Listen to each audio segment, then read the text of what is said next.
was we could choose. But that was a fine piece of music from Night, way back in time. Welcome to the discussion segment this morning of the show. This is Morning Flight on UGBC 91.5 FM. It's 16 minutes past 8, and we're moving straight into a very interesting issue, very interesting topic today. Very interesting.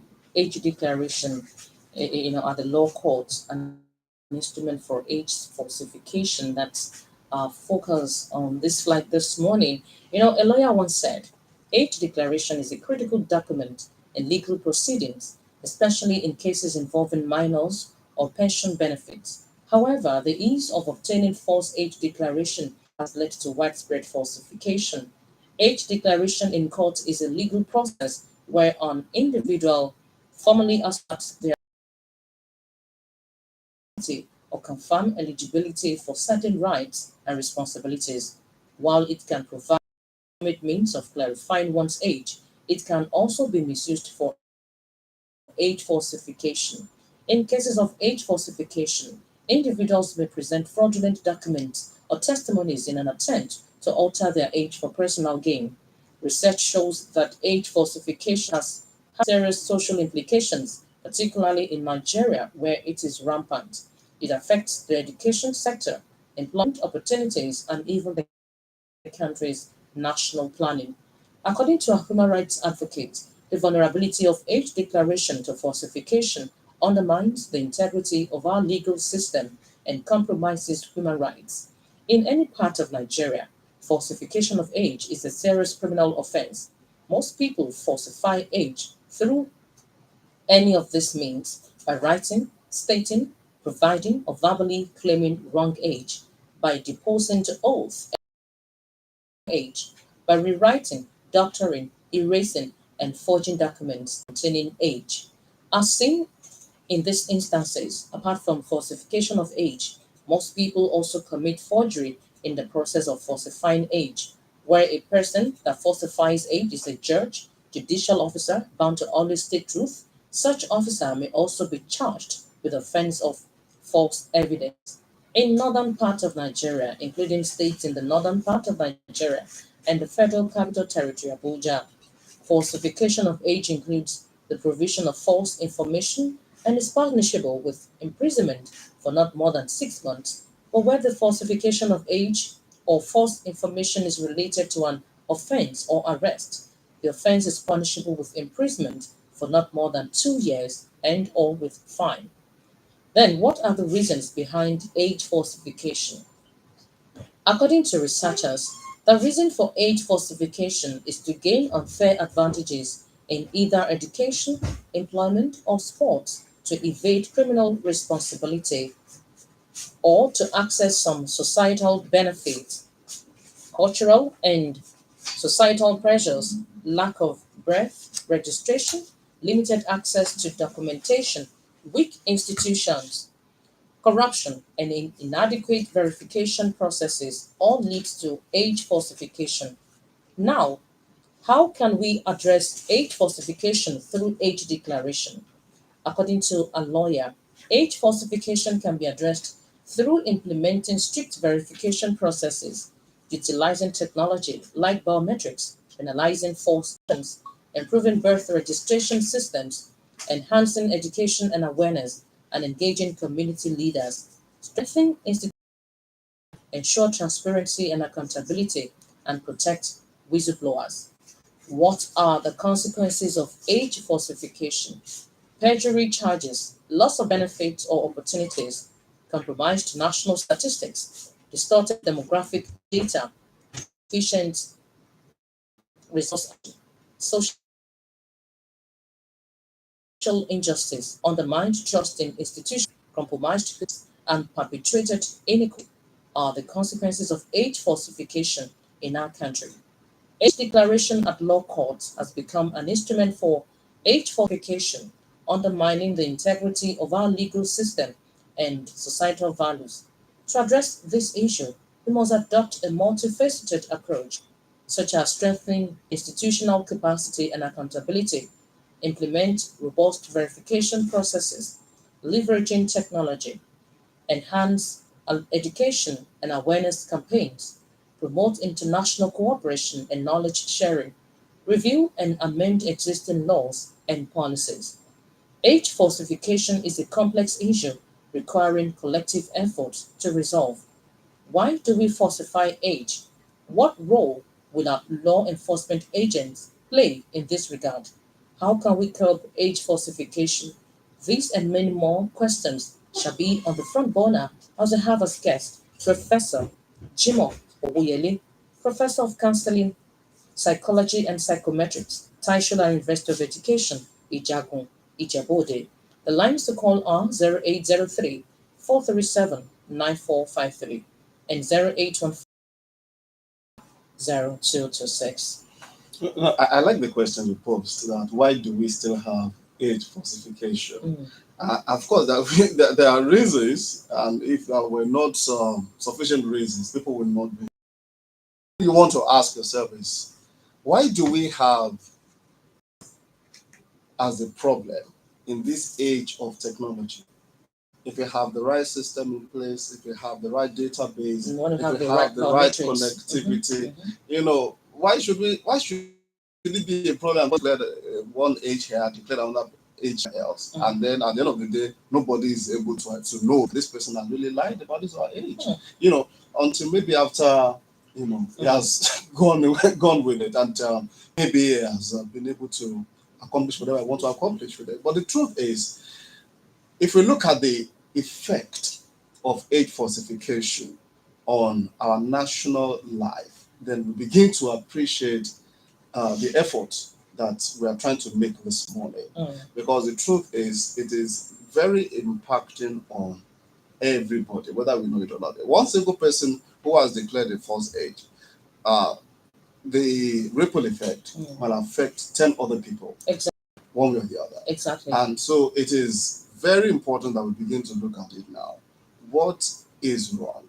What should be fixed? And how should it be best fixed? Does it have have to? a professor Yes, who's going to be coming yes. in. I'm going to ask him questions. Does it have to do with the system, or it has to do with our individual lives? Because this age falsification is not peculiar to civil public servants. You see them everywhere, and most of these people get away with this falsification of a thing. So what did we get it wrong? Is it a system that is that is very wrong, or our own individual lives? These are some of the things. There was we a shall be time taking into this joke statements was Okay. very popular. Show more age. Show more age. It called attention to the fact that there is an issue in the area of age. You see someone telling you, there's an issue in the area. you see someone telling you that he or she is 50, 55. Yeah. At the end of the day, he or she must have, clocked 60 or The 65. thing is that there are funny. certain works and responsibilities that enhance your alertness, and your alertness level reduces with age. It fails. Now, if you are in a particular system where your alertness is sufficient and you are not able to keep up, now you are going to be affecting the system negatively. Exactly. That's on one hand. So you are not going to be as productive as you're supposed to be. Unfortunately, you will not be allowing people who are qualified for that position to be able to come in, because you are occupying. And again, when you have successfully falsified your age and you ought to have retired and you are still working, you are still getting paid, are we not wasting economic resources? The national resources. That's another angle. And the falsification we talk about, unfortunately, is done in the court of law in the land. It makes it really weird. It's a case of the hunter becoming the hunted at the end of the day. You could go to a court of law and lie and ask the court to back you with a stamp and authority affidavit oh my God. on that. So with the implications and the issues surrounding age falsification, we should look at it critically and find a way around it. It has to stop one with the other because of its impact and its effect on our national well-being and our national productivity. Our guest on this program today, Professor Jimo, Professor of Counseling, Psychology and Psychometrics, Taishola University of Education, Ijagun, Ijebode. Good morning, Prof. Good morning, Madam. Good morning, the whole house. Prof, good morning. Good to have you, sir. Now, Prof, just hold the line a minute. Want to take a message? We'll be back. Just hold the line. Okay. All right, sir. Thank you, sir.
Good morning, madam. Good morning, Nigerians.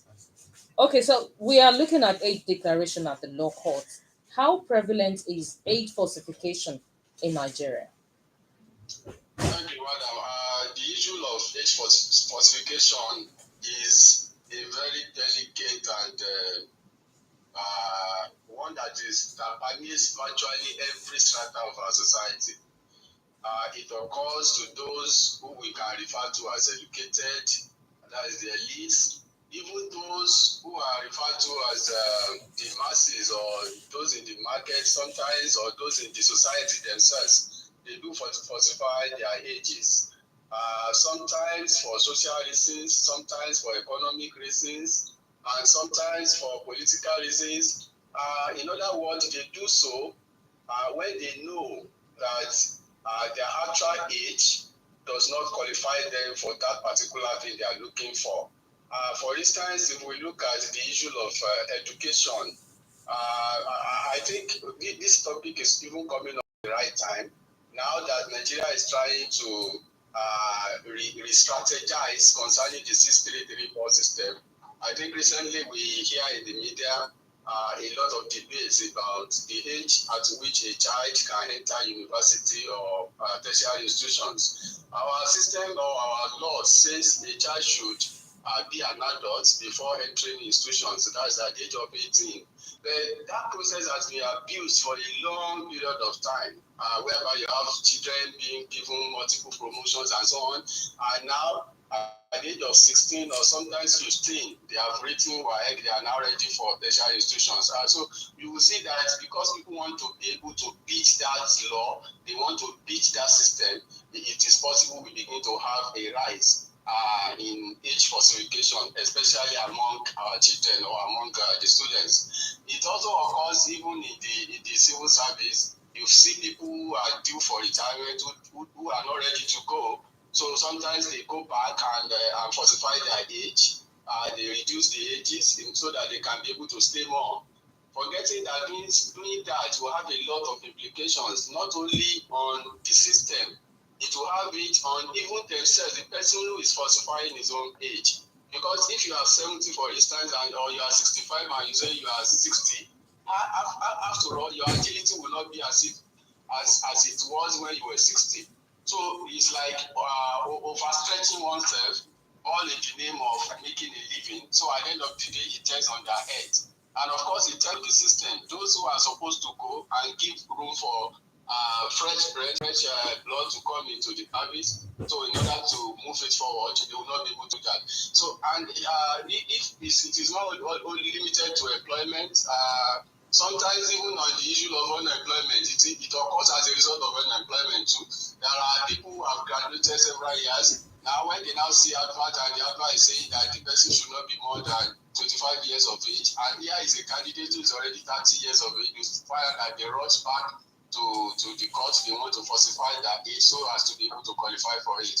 It also occurs even in sports. You see those, I think in the past we have had a lot of noise about that concerning Nigerian athletes. You find out that sometimes people reduce their age, forgetting that the number of years they have to spend, the number of years they can use sport as their career is very short. So at the end of the day, they cannot go because initially somebody who is 30 has said he was 16. So he cannot say as a result of age. Whereas that will be telling on his own head too, and of course on the system. So it's something that is very high that permeates virtually every strata of our society. I think the old people are doing it. The young people are doing it. Those we can refer to as big men or big personalities, a lot of them are not free from it. Not to talk of those who even do it as sometimes they even come on the media and do it as a joke. You ask them what is your age, they say, in fact, I don't know, but my father said I was born when Awobajo was traveling to America. So you now begin to look at what year did Professor Awobajo travel to America. So the people find a way of doing it, and I think it's because our system is not strong enough to deal with it. Sometimes culprits don't caught and they still go scot-free, assuming the system is working the way it ought to, and those who violate the law are punished accordingly. I think it will reduce the problem a lot.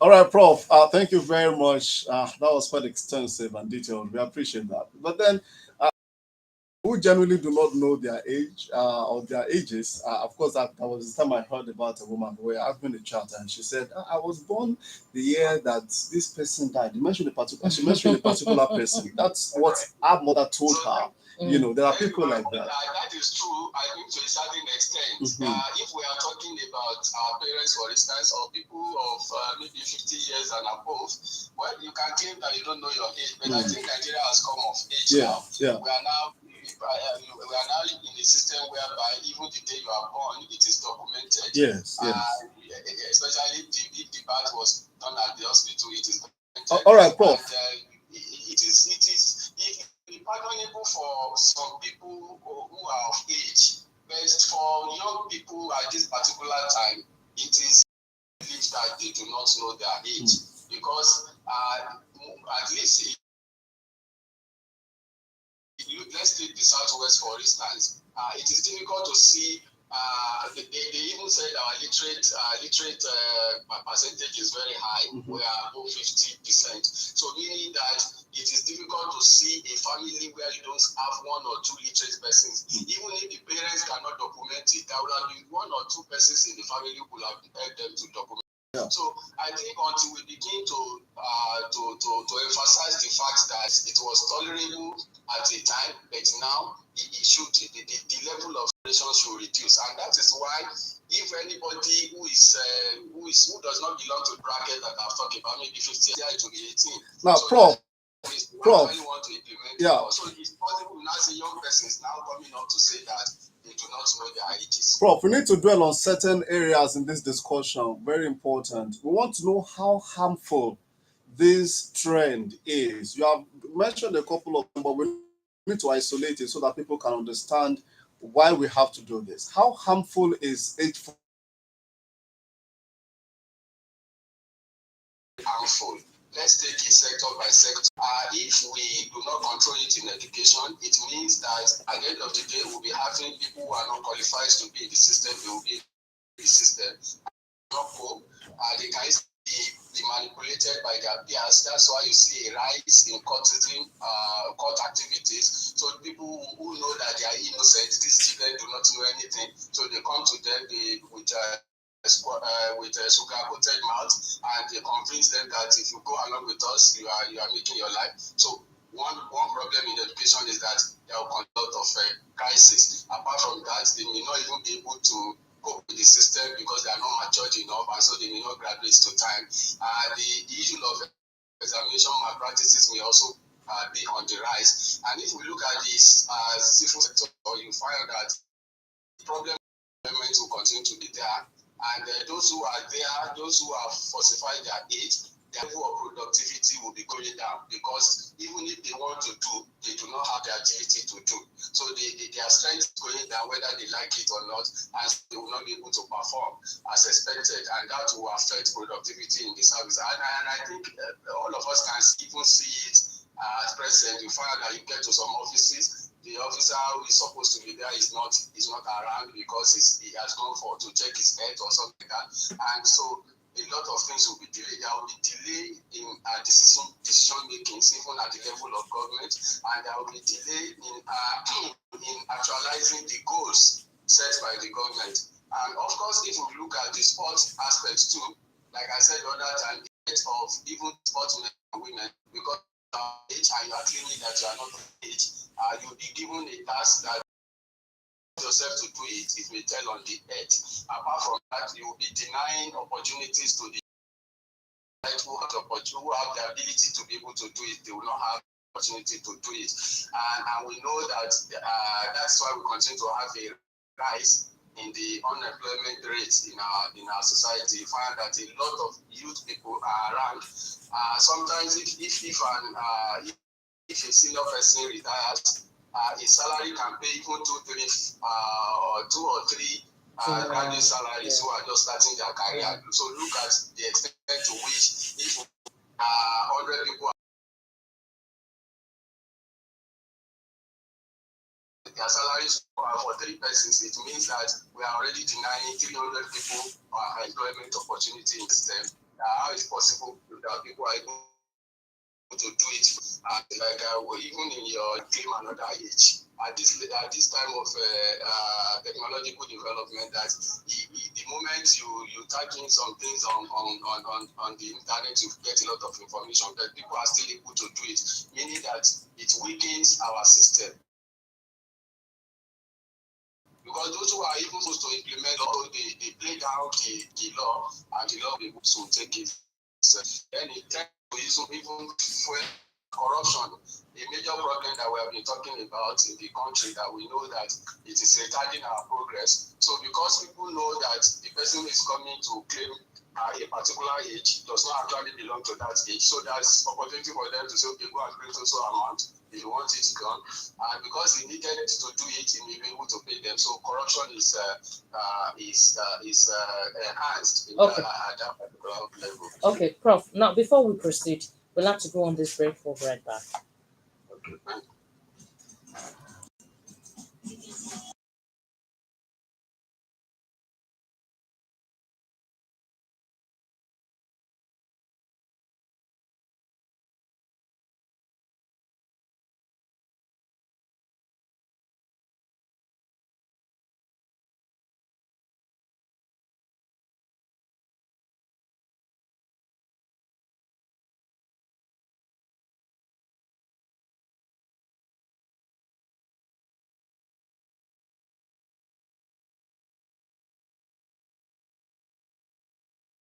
Morning flight 98.5 FM. Our guest this morning is Professor Jimo Owoyele. We're so happy having him this morning. Has been able to flash the issue for us, even though there's still a very gray area we need to throw out before we go on. That is the implication of the fact that mostly age falsification is done in the court. Is there something the court supposed to do or supposed to be doing that they are not doing that is further fueling this trend?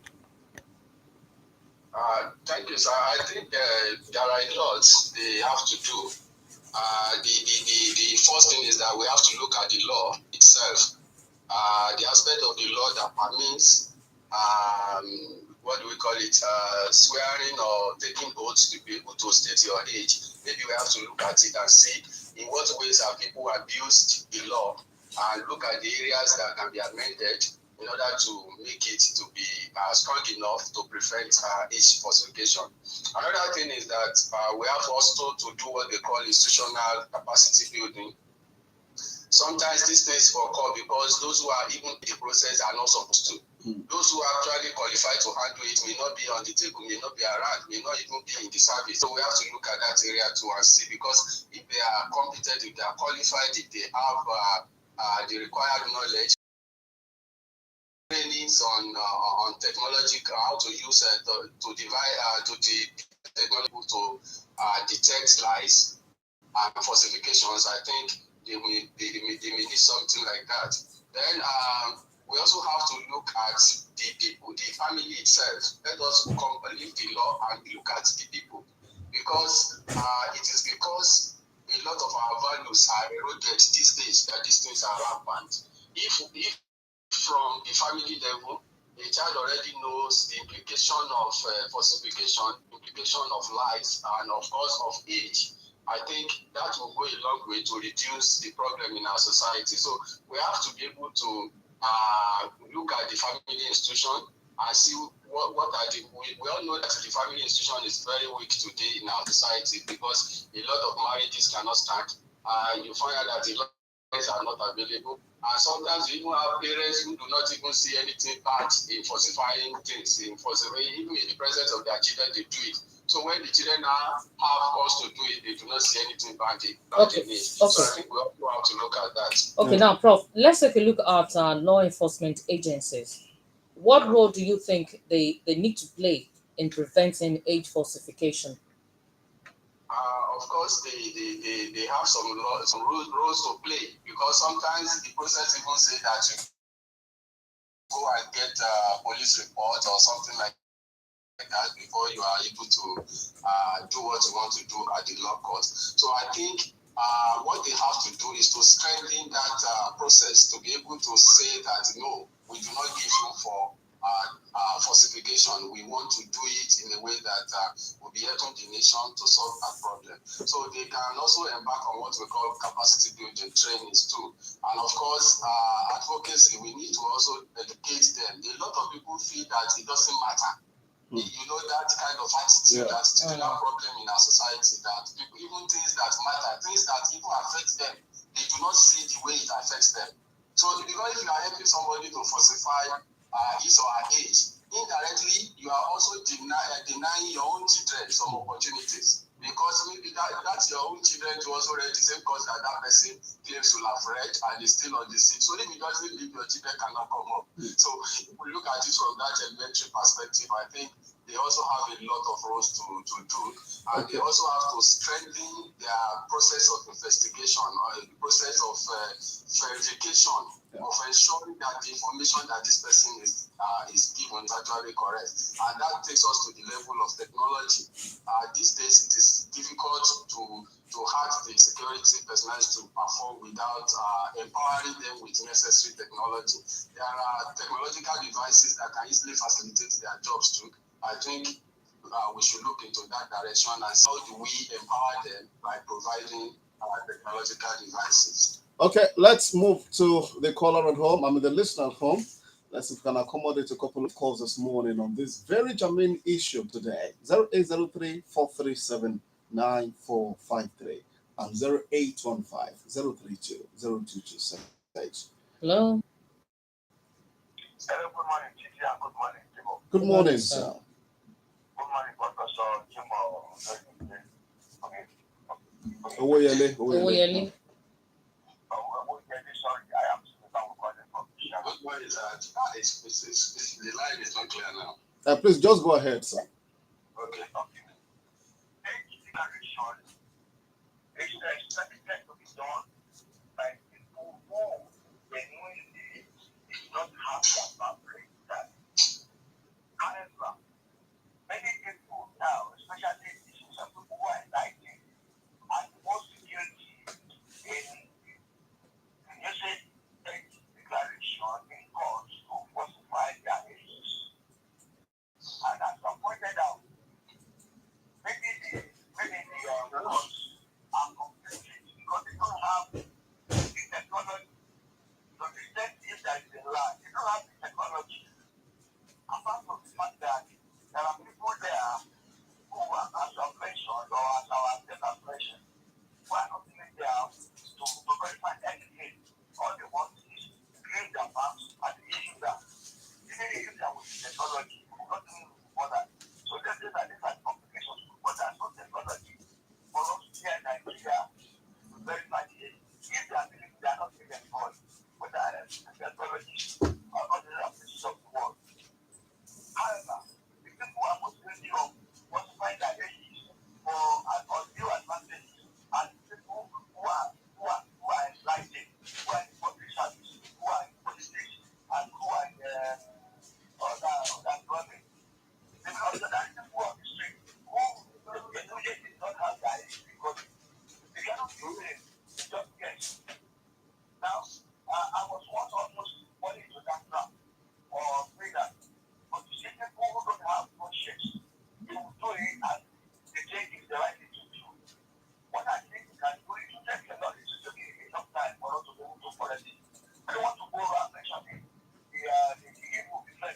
have to wait until we can employ technology and hope that the people in the court employ those technologies to actually specify the age of the people we can be done. But hopefully we will get there. But now, so unfortunately, I know some people whose junior sisters retire, but they're still in service. Before I said that some people, they are older than those people by about 4 or 5 years. They are still in service. Whereas the younger people have retired. All right, sir. So that's well, I am sure, for example, I'm using the current age. I was subject to do it one time, but my conscience will not allow me to. Okay. I am using my current age because my age was recorded. My father was a little history, but I was not that one person in one place and then went there in the area who recorded my age and that of my brother. So, when you do that, but many people who are not service, I think it was Thank you, Elder. Thank you. Thank you. Thank you very much. Thank you.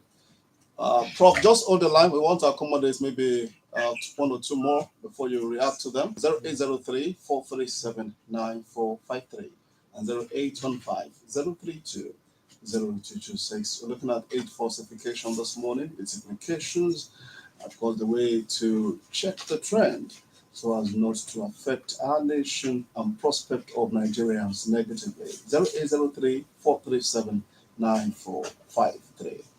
Hello, good morning. Good morning. I'm so happy to get you today. Thank you. Good Welcome.